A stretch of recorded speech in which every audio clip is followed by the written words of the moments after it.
వారు ఆ వ్రతాన్ని చేయడం వలన, ఆ గోమాత కరుణాకటాక్షం వలన ఈరోజు ముఖ్యమంత్రి పదవిని అలంకరించడం మనందరికీ తెలుసు. అయితే వారు తప్పకుండా ఈ మాటను గుర్తు చేయాలనే ఉద్దేశంతో నేను ప్రదర్శించాను. కానీ దాంట్లో వేరే అంతర్యం లేదు. ప్రతి ఒక్కరూ కూడా గోమాతని ఎవరైతే ఆశ్రయించారో వాళ్ళందరూ కూడా ఉన్నత పదవులను అలంకరించారు. కానీ దగ్గరగా ఆలోచించిన గోమాతని దగా చేస్తూనే ఉన్నారు.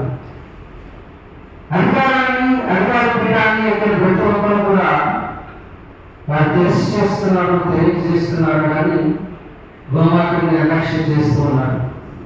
కాబట్టి ఎక్కడైనా పదవిలో ఉన్నటువంటి ప్రతి ఒక్కరు, ముఖ్యంగా తెలంగాణలో జరుగుతున్నటువంటి మానవభావం మీ అందరికీ తెలుసు.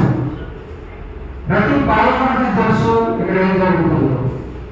ఎందుకు మనం అధర్మాన్ని ఆటలాడుకుంటున్నాం?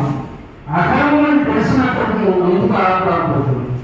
దీని పర్యావసానం ఏమిటంటే మరో కురుక్షేత్రం. ఒకసారి కురుక్షేత్రం ఎందుకు జరిగిందంటే, రెండు కులంలో ధర్మానికి గ్రాని కలిగింది. అక్కడ ఉన్నటువంటి భీష్మ, ద్రోణ, కృపాచార్యాలు దుర్మార్గం చేస్తున్నటువంటి పనికి సన్మార్గంలో ఉన్నటువంటి గొప్పవాడు సైతం దాని అధర్మమైంది చెప్పకుండా మౌనం వహించడం చేత వారు కూడా కురుక్షేత్ర సంఘంలో మూడుకోవాల్సి వచ్చింది. అలాగే అధర్మం జరుగుతున్నదని తెలిసి ధర్మపరాయణ కానీ, క్రీడాభివృద్ధులు కానీ, హైందవ సంఘాలు కానీ హిందువులు ప్రోత్సహించుకుని సమాజంలో ఉన్నటువంటి ప్రతి ఒక్కరూ గుర్తించుకోండి. మీరు హైందవులు కావచ్చు, మీరు సనాతనీయులు కావచ్చు, ఎప్పుడైతే గోమాతకి అన్యాయం జరిగితే మీరు వచ్చి ప్రశ్నించలేదు, మీరు వచ్చి రక్షించలేదు, మిమ్మల్ని అందరినీ కూడా గోమాత దృష్టిలో దూరంగా ప్రకటించడం జరుగుతుంది. గోమాత మీరందరూ కూడా ధర్మానికి హాని చేస్తున్న వాళ్ళని ప్రకటించబడుతున్నారు. కాబట్టి ఇక్కడైనా మనం అందరం కలిసి మన ఎవరి మీదకి దండయాత్ర చేయడానికి రాను, ఏ శాంతి భద్రతలకి పోరాట ఖండించడానికి చూడాల. కానీ పరిస్థితుల్ని అంతవరకు మనం తెచ్చుకోకూడదు. గోమాత సంరక్షించడంలో ప్రతి ఒక్క సనాతనీయుడు సర్వాధికారి. ఎక్కడి నుంచో రావాల్సినటువంటి అవసరం లేదు. హిమాలయాల్లో వచ్చిన సాధకుడిగా ఉండేందుకు ఎన్నో రోజులు వచ్చి మీరు రండి అని అడుగుతున్నారు.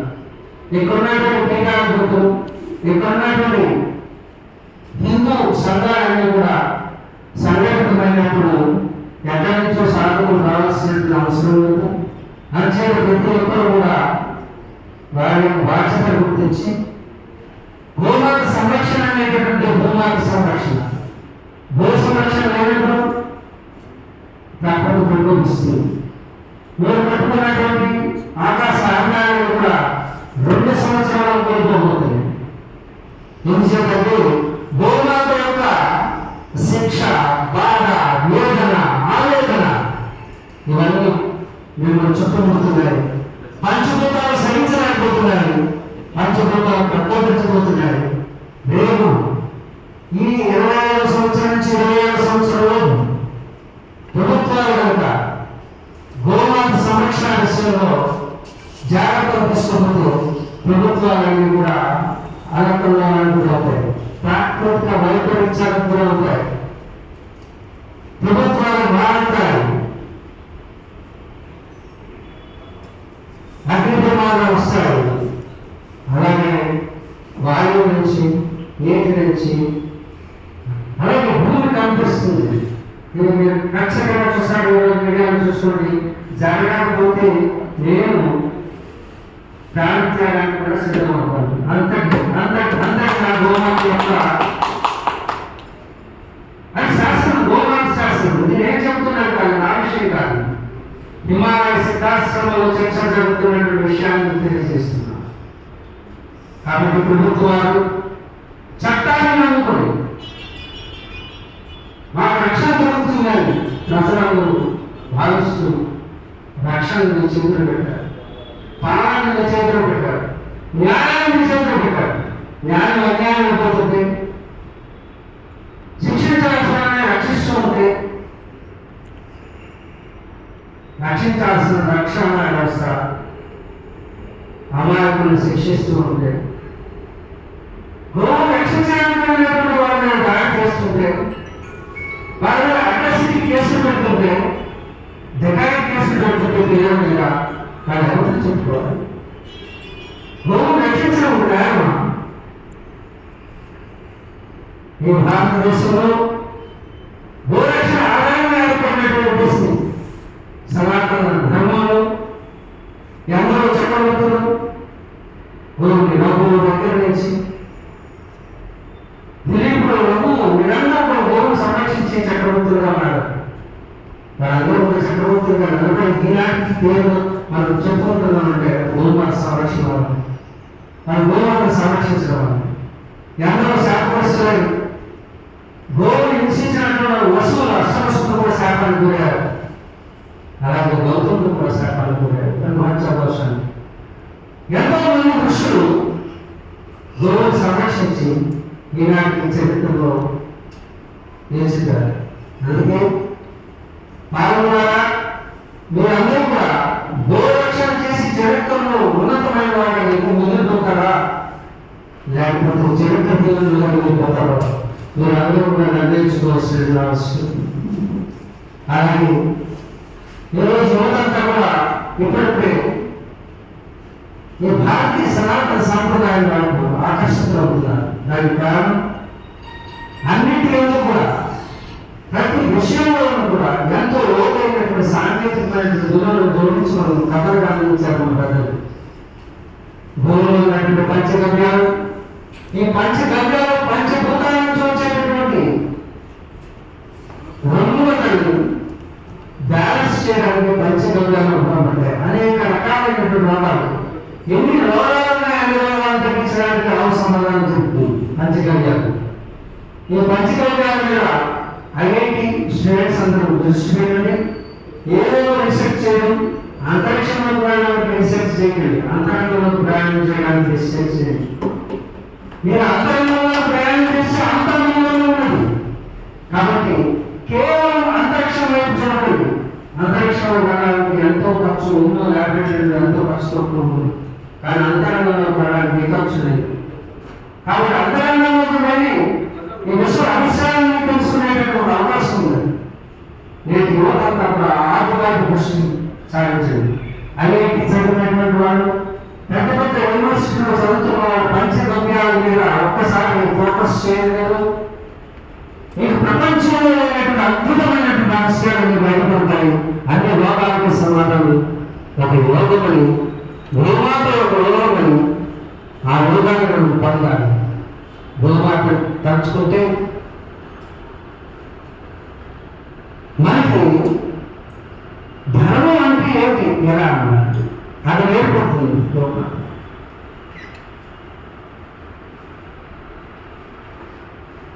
పరోపకారార్థాయ భవంతి గావ, పరుల ఉపకారార్థమై గోవు పాలిస్తుంది. గోవు ఎవరి కోసం పాలిస్తుంది అంటే తన బిడ్డకి సరిగ్గా బిడ్డకి పాలిద్దామనుకునే వైపు ఆ బిడ్డను దూరం చేసి మన బిడ్డకి పాలనిస్తుంది.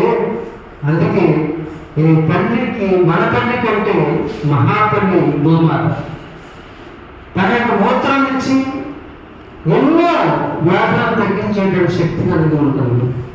తన గోమాయ నుంచి భూమికి శక్తినిచ్చి వజస్సుని, శక్తినిచ్చేటటువంటి గోమాయాన్ని అనిపిస్తుంది. అంతేకాదు తను నిర్వహిస్తున్న నలుగుని మీరు రాసుకున్నట్లయితే చర్మ వ్యాధులు పోతాయి, కుష్టు వ్యాధులు తగ్గుతుంది. అలాగే దోషాల్లో ఉన్న బరువు పెట్టేటైతే కుష్టు వ్యాధి తగ్గుతుంది, దాని నుంచి వచ్చేటటువంటి వాయువుల నుంచి. అంతేకాదు మనకి ఈ పంచగవ్యాలు మరి ఎవరైతే చేస్తారో వాటి పంచభూతాలు శుద్ధి జరుగుతుంది, వైరస్లన్నీ కూడా పోతాయి. అలాగే ఆరోగ్యమైనటువంటి విశ్వాస ఆక్సిజన్ అయి ఉంటుంది. ఆ యజమాని యొక్క ఏదైనా రోగం వస్తే ఆ యజమాని యొక్క ఆశను చూసి వెళ్ళి తనకు రాసినటువంటి ఆహారం కాకుండా యజమానికి ఏ ఆహారం తింటే ఔషధంగా మారుతుందో ఆ ఆహారం తిని వస్తుంది. వచ్చిన తర్వాత ఆ పాలిస్తుంది. ఆ పాల ద్వారా యజమాని యొక్క రోగాన్ని తగ్గించేటువంటి యోగం మన యొక్క గోమాత. అదే ఆ గోమాతను ఎలా కర్కశంగా, కషాయంగా, ఎలా నడిచేయాలనిపిస్తుంది. కేవలం వ్యాపారం. ఈరోజు ప్రపంచ జీడిపిలో 3 దేశాలు, ప్రపంచ దేశాలు, భారతదేశం, చైనా, అమెరికా, వీటి యొక్క జీడిపి, అగ్రికల్చర్ జీడిపిలో 50% గో సంతానం ఇస్తుంది. గుర్తుంచుకోండి, గో సంతానం ఇస్తుంది. చూడండి, జీడిపి పెంచుతుంది. కాబట్టి మీరు గూగుల్లో సెర్చ్ చేసుకోండి. అలాగే చైనాకు $100 ట్రిలియన్ తెచ్చిపడుతుంది గో సంతానం. అలాగే మన దేశానికి జీడిపి పెంచడానికి, అమెరికాలో జీడిపి పెంచడంలో గో యొక్క సంతానం ఎంతో దోహదపడుతుంది. కానీ నిర్లక్ష్యానికి గురవుతుంది. ప్రతిరోజు స్లాట్ సెన్సస్ ప్రకారం 4.9 లక్షల గోవులు లభిస్తూ ఉన్నారు. ఇది 2002లో లభించినటువంటి లెక్క. అంటే దీన్ని బట్టి ఎంతటి రక్తాన్ని ఎవరిలో పాటిస్తున్నారో ఒకసారి ఆలోచించు. కాబట్టి యువత భవితలు ఎగ్జిటింగ్ పీపుల్ ఇక్కడ కూర్చున్న వాళ్ళందరూ రేపు ఫలాన్ని అనుభవించేవారు కాదు.